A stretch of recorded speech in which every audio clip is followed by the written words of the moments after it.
thanks for joining me today. I'm just coming to share some little bits of treasure. So if you're a journal maker, like me, I like to make vintage themed journals and junk journals, and finding original ephemera and original documentation is like pure gold.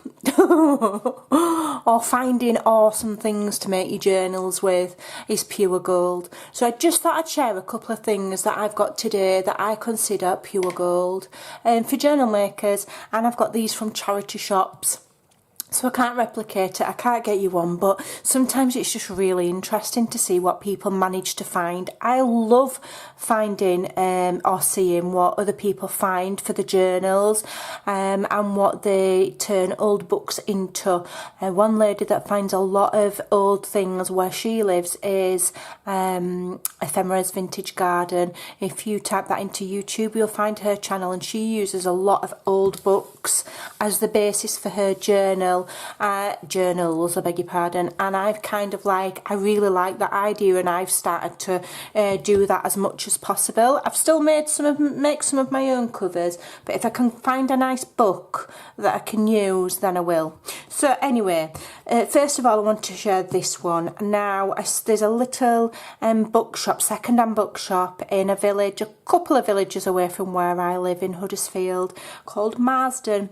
I don't know if I should tell anybody that. They might all go and buy all the stuff, and then I won't have anything. But anyway, it's recently changed hands, so there's not as many old vintage style things. There's a lot of modern books in there now, but there's a couple of shelves of real gems, and she has some of the classics. And I spotted this one, and it interested me at first because it was within this little sleeve, which looks a little bit like a VHS video. So for some reason it piqued my interest, and so I opened it, and inside was this book with this plastic cover. And immediately, as soon as I took it out of there, I could smell the familiar smell of leather. So this is actually a little leather-bound book. So straight away I thought, fantastic, it's a leather-bound book. I can make a small journal out of that. I'll just show you what I paid for it.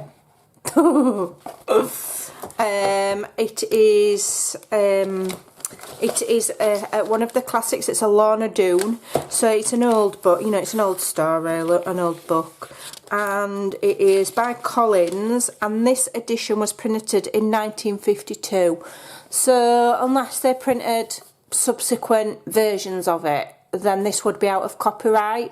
I don't know, I mean, I'm not going to start photocopying the pages because that's not the reason why I bought it. I bought it merely for the cover. So what I will do is I mean, it's coming away already there. I'll very carefully remove the covers there from this leather. It just smells like it's never been touched. And I'll just show you an interesting part here. Just on the cover there, that's probably the reason why it is leather bound. It's obviously a special gift. Happy birthday, Robert, with love from Wendy, 1959. So there you go, it's obviously a gift for somebody. So that will be getting to, and I can just see that as a little field notes journal. And I've been wanting to make like a nature stroke field notes journal for a long time. It's not awfully big, so I won't be able to fill it with loads and loads of ephemera, but this will find its way into being a field note journal. So there you go. I'll just wrap it back up as it was found. That way, hold on a minute. This was obviously to protect the cover, and it's stayed there all these years. I mean, yeah, no, that's an awful long time. I think things have to stay in copyright for 70 years, and I think that's just below 70 years, isn't it? After be out of print for 70 years, I beg your pardon, for them to no longer be under copyright, so that you can then, photocopy them and use them. So I think that just falls under. So this one here, this is a modern reproduction. It's 1998, so it's still 23 years. It's still got a bit of age. You can see how it's starting to speckle there.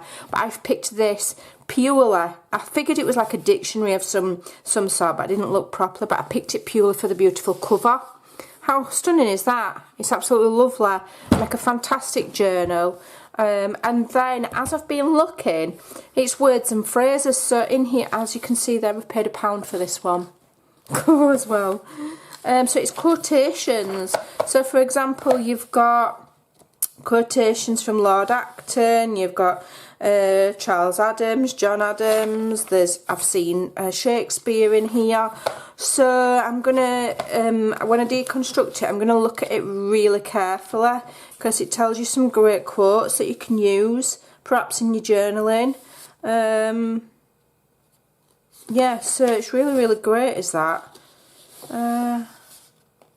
Even one there, look, Mick Jagger, 1943. Get off of my cloud. I can't get no satisfaction.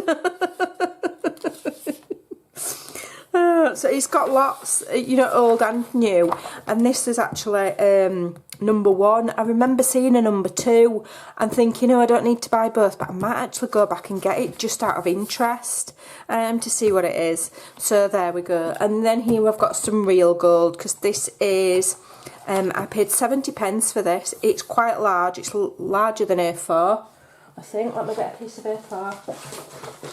So for example, that's A4, so it's just slightly larger than A4, and it is 1925, so this is most definitely, I think music and sheet music needs to be 70 years, from 70 years and older, then it's out of copyright. So I could scan this in and use it if I wanted to.